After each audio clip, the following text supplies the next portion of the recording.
और यारो ये जो गुलामी है ना, गुलामी, मौलाना अमजद अली साहब आज़मी रहमतुल्लाह अलैह फरमाते हैं, यकदम आला हजरत का दरवाजा खुला। ये भी मेरे आला हजरत की जिंदगी है, इसे भी देखो, यकदम दरवाजा खुला तो बूढ़े इमाम के पैरों में जूता कोई नहीं, और आला हजरत सर पट दौड़े। मैं करीब गया, मैंने कहा हुजूर मैं सदके जाऊं, कहाँ जा रहे हो? कहने लगे किसी ने बताया मेरा मुर्शद का बेटा रेलवे स्टेशन से गुजरने वाला है। अमजद अली देर न कर यार, कहीं शहजादा नाराज ना हो जाए, मेरे मुर्शद का बेटा, मेरे शेख का पोता, यार जरा जल्दी कर। कहते हैं आला हजरत दौड़े रेलवे स्टेशन पे।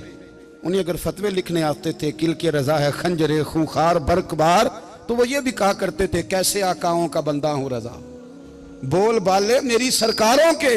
दौड़े गए रेलवे स्टेशन पे, और बूढ़े शेख सदरुल शरिया कहते हैं मैंने कहा हुजूर मैं ना चला जाऊं?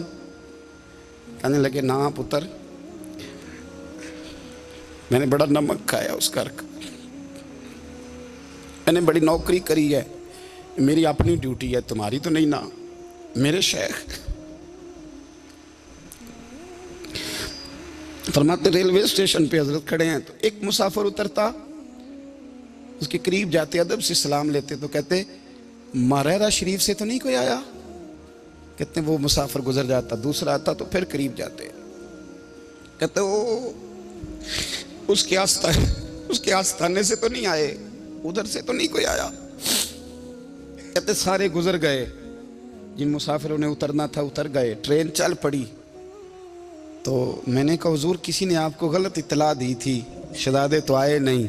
कहने लगे यार इत्तला गलत थी या ठीक थी, पर यहाँ तक आने का मज़ा बड़ा है। आप समझ सकते हैं, आला हजरत के दो बेटे हैं, हुज्जतुल इस्लाम मौलाना हामिद रजा खान साहब और मुफ्ती आज़म आलम इस्लाम, दोनों शहजादे इतने बड़े शहजादे थे कि दोनों अपने अपने वक्त के सबसे बड़े मुफ्ती हुए। ये भी तो मेरे आला हजरत है ना, इसको भी तो ज़रा समझो ना। खुशकी और फिर खुशकी और फिर खुशकी। एक दिन पीर साहब ने कहा, नूरी मियाँ साहब, क्या अहमद रज़ा यार वो भैंसें रखी हुई हैं तो उनको ना गीदड़ आके तंग करते हैं, तो दो कुत्ते मिल जाए ना कभी, तो चलो रात को पहरेदारी करेंगे, दो कुत्ते मिल जाएं। मैं अक्सर सोचता हूँ क्या आला हजरत तो आलिम थे, उनका कुत्तों से क्या लेना देना? हजरत जी आपने कुत्तों की बात करनी थी तो किसी दुनियादार से करते, दो कुत्ते मिल जाएं तो ज़रा जानवरों की देखभाल करेंगे। फरमाया हुजूर सवेरे ही आ जाएंगे। भाई आपका तो ये शुगर नहीं, तो आप कहाँ से लाएंगे? दिन चढ़ा तो दोनों बेटों के गले में रस्सियाँ डाली।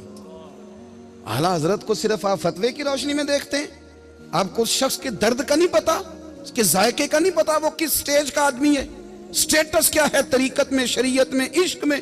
दोनों शहजादों के गलों में रस्सियाँ और पकड़ा हुआ है। तो नूरी मियाँ साहब कहते हैं मैं चारपाई पे बैठा था तो नीचे बिठाल दिए दोनों बच्चे। मैं उठ के खड़ा हो गया, मैंने कहा मौलाना ये क्या? कहने लगे हुजूर ड्यूटी भी करेंगे और रोटी भी नहीं मांगेंगे। जिन्हां तना विच इश्क न रचिया कुत्ते ना थी चंगे, मालक देकर राखी कर दे साबर भुखे नंगे। किधर गया ज़ौक़, किधर गया वो दर्द?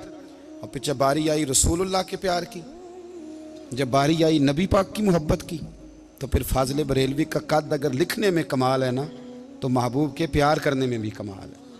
उन्होंने ना सारी ज़िंदगी, यानी सारी ज़िंदगी ये कह के गुजार दी कि इश्क तेरे सदके जलने से छुटे सस्ते, जो आग बुझा देगी वो आग लगाई है।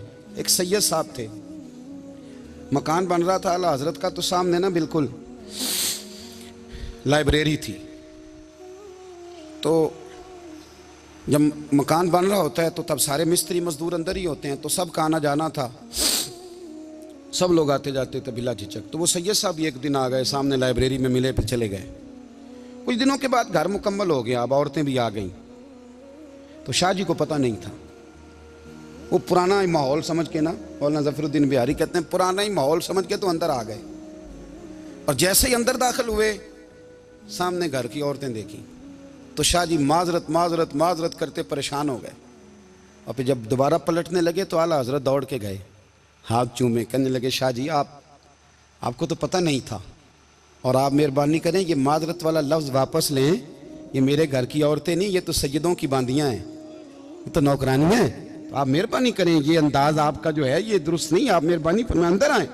और फिर सारे खानदान को लेके पर्दे के पीछे खड़ा किया और कहने लगे शाह जी को गलती लग गई, उन्होंने हमसे माजरत की, अब हम सारे मिलकर उनसे माजरत करेंगे। इसलिए